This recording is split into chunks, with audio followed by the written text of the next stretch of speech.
Hi everyone, welcome to our YouTube channel keep it simple. आज के video में हम बात करेंगे स्विट्जरलैंड के famous investment bank Credit Suisse के बारे में, जिसका कि आजकल बहुत ज्यादा बुरा टाइम चल रहा है।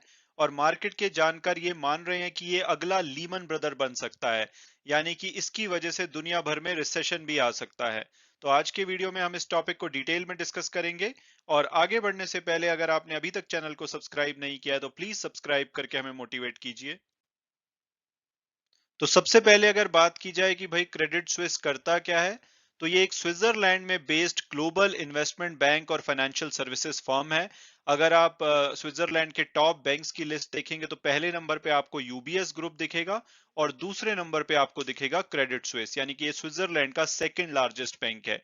क्या इस बैंक की इंडिया में प्रेजेंस है? तो डेफिनेटली अपनी इन्वेस्टमेंट जो बैंकिंग सर्विसेज है इंडिया में भी प्रोवाइड करते हैं। 1997 में ये इंडिया में आए थे। आज की डेट में इनकी लगभग 6 भारत की लोकेशन है, जैसे कि मुंबई, पुणे और गुड़गांव में तो इनके अपने ऑफिसेज हैं। साथ साथ में जो इनके सप्लायर इन्वेस्टमेंट बैंकिंग की सर्विसेज प्रोवाइड करते हैं उनके भी ऑफिसेज बेंगलोर, हैदराबाद जैसी सिटीज में हैं। और अगर इनके एम्प्लॉयज की संख्या की बात की जाए तो पिछले साल मई 2021 के आसपास इनके 15,000 के आसपास एम्प्लॉयज थे इंडिया में। और ये फर्दर 1,000 एम्प्लॉयज नए हायर करने का प्लान कर रहे थे। और अब अगर बात की जाए कि भाई क्रेडिट स्विस में आखिरकार प्रॉब्लम क्या चल रही है, तो क्रेडिट स्विस में बहुत ज्यादा समस्या चल रही है और लिटरली ये अपने सर्वाइवल के लिए फाइट कर रहा है। और यहां से अगर कोई भी नेगेटिव आउटकम आती है क्रेडिट स्विस में, तो ये एग्जैक्टली वैसा हो सकता है जो कि सितंबर 2008 में यूएस का जो टॉप बैंक था लीमन ब्रदर, जब वो कोलैप्स हुआ था तो ग्लोबल रिसेशन आ गया था। और ग्रेट डिप्रेशन जो कि 1929 में डिप्रेशन हुआ था, उसके बाद अगर हम कोई भी बड़े फाइनेंशियल और इकोनॉमिक क्राइसिस की बात करें तो वो 2008 का हमें याद आता है। और उसकी शुरुआत हुई थी यूएस बैंक के लीमन ब्रदर कोलैप्स से। तो सिमिलर कोलैप्स अगर क्रेडिट स्विस का हुआ तो ग्लोबल रिसेशन भी आ सकता है। और अगर हम क्रेडिट स्विस की परफॉर्मेंस देखेंगे तो एक साल पहले इनका जो मार्केट कैपिटलाइजेशन है वो 22.3 बिलियन डॉलर था, जो कि अब घट करके 10.4 बिलियन डॉलर रह गया, यानी कि एक साल में इन्होंने आधे से भी ज्यादा अपना मार्केट कैपिटलाइजेशन लूज किया है। अगर हम कंपैरिजन के लिए देखेंगे तो एचडीएफसी बैंक जो हमारा मार्केट कैपिटलाइजेशन के हिसाब से लार्जेस्ट बैंक है, उसका जो मार्केट कैपिटलाइजेशन है 97 बिलियन है। आईसीआईसीआई बैंक का 73 बिलियन। इस तरह से 5 हमारे बैंक हैं जिनका की मार्केट कैपिटलाइजेशन 40 बिलियन डॉलर से भी ज्यादा है। और जो स्विट्जरलैंड का सेकंड लार्जेस्ट बैंक है, इसका मार्केट कैपिटलाइजेशन आज की डेट में 10 बिलियन के आसपास रह गया है। और इनका जो स्टॉक है पिछले एक साल में लगभग 57% नीचे गिरा है। आज की डेट में 3.98 जो स्विस फ्रैंक है उसके ऊपर ट्रेड कर रहा है, और एक साल पहले ये लगभग 9 से 10 जो स्विस फ्रैंक होते हैं उसके आसपास ये ट्रेड कर रहा था। और अब अगर बात की जाए लेटेस्ट डेवलपमेंट की, तो आज की डेट में जो एम्प्लॉयज का मोराल है कंपनी में वो बहुत ही ज्यादा खराब चल रहा है। जो बैंक है वो अपने जो कॉन्ट्रैक्टर के जो रिन्यूअल्स हैं वो नहीं कर रहा है, जो भी एम्प्लॉयज छोड़ करके जा रहे हैं उनको रिप्लेस नहीं किया जा रहा है। और यहाँ तक कि जो सीनियर जो मैनेजमेंट है बैंक की वो भी छोड़ रही है, जैसे कि एक इनके सीनियर डील मेकर थे जेंस वेल्टर, जो कि कंपनी के साथ 27 साल से थे, उन्होंने भी कंपनी छोड़ करके सिटी ग्रुप को ज्वाइन कर लिया है। वो इनके बैंकिंग डिवीजन को को हेड करते थे। इसके अलावा ग्लोबल क्रेडिट प्रोडक्ट्स के जो हेड थे डेनियल मैककैर्थी, वो भी छोड़ के जा चुके हैं। तो इस प्रेशर के बीच में जो इनके सीईओ हैं, उन्होंने 30 सितंबर को अपने एम्प्लॉयज को एक मेमो इशू किया और उसमें बोला कि भाई मैं जानता हूं कि सब लोग बहुत ही ज्यादा कॉन्शियस हैं क्योंकि बैंक को लेकर के बहुत ज्यादा अनसर्टेनिटी चल रही है। और इस टाइम पे विद इन द कंपनी और आउटसाइड कंपनी बहुत सारे रूमर्स चल रहे हैं बैंक को लेके।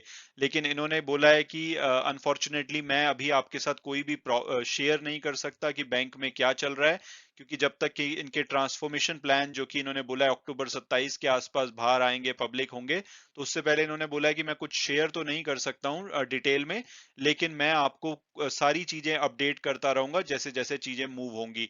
और इन्होंने साथ साथ में ये बोला है कि भाई अगर आप स्टॉक प्राइस को देख करके परेशान हो रहे हैं कि भाई स्टॉक प्राइस 57% गिर चुका है, तो वो कंपनी की फाइनेंशियल हेल्थ को नहीं दर्शाता है, तो उसको देख करके आप परेशान मत हुई। और अब अगर बात की जाए कि भाई वो कौन से कारण है जिसकी वजह से ये बैंक की ये हालत हुई है, तो पीछे बैंक के जो फंडामेंटल्स हैं वो बहुत बुरी तरह से खराब हुए हैं। इसमें कुछ तो मैक्रो इकोनॉमिक फैक्टर्स हैं, जैसे कि दुनिया भर में रशिया यूक्रेन का वॉर चल रहा है, कोविड आया था, इकोनॉमीज दुनिया भर में अच्छा नहीं कर रही हैं, तो वो तो कारण है ही है।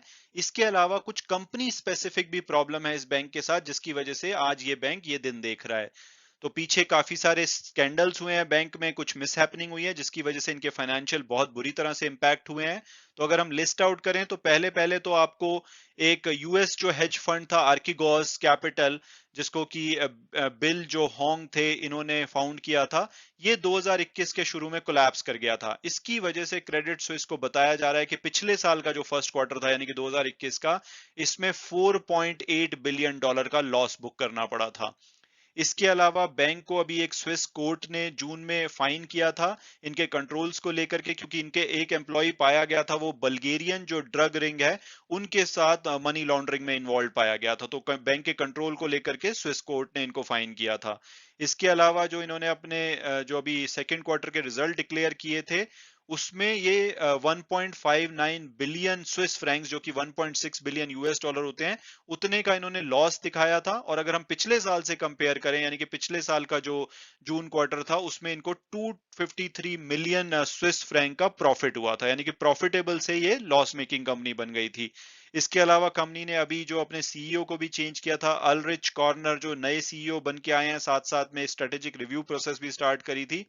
इसके अलावा जो क्रेडिट डिफॉल्ट स्वैप्स होते हैं, सीडीएस जिनको बोला जाता है, ये एक डेरिवेटिव इंस्ट्रूमेंट होता है जो कि अपने इन्वेस्टर जो होते हैं उनको रिस्क को मिटिगेट करने का काम करता है। तो इसके जो प्राइसेस हैं वो 14 साल के हाई पे पहुंच चुके हैं, यानी कि जिस रेट पे ये आज की डेट में चल रहा है वो 14 साल के हाई पे हैं। और उसकी वजह से साफ साफ दिखता है कि जो रिस्क है वो बैंक के साथ बहुत बढ़ रहा है। और ये 2008 का फाइनेंशियल क्राइसिस देखे तो एग्जैक्टली सेम लीमन ब्रदर के साथ भी हुआ था। तो वही चीजें क्रेडिट स्विस में दिखाई दे रही हैं, तभी इसको बोला जा रहा है कि ये अगला लीमन ब्रदर भी बन सकता है।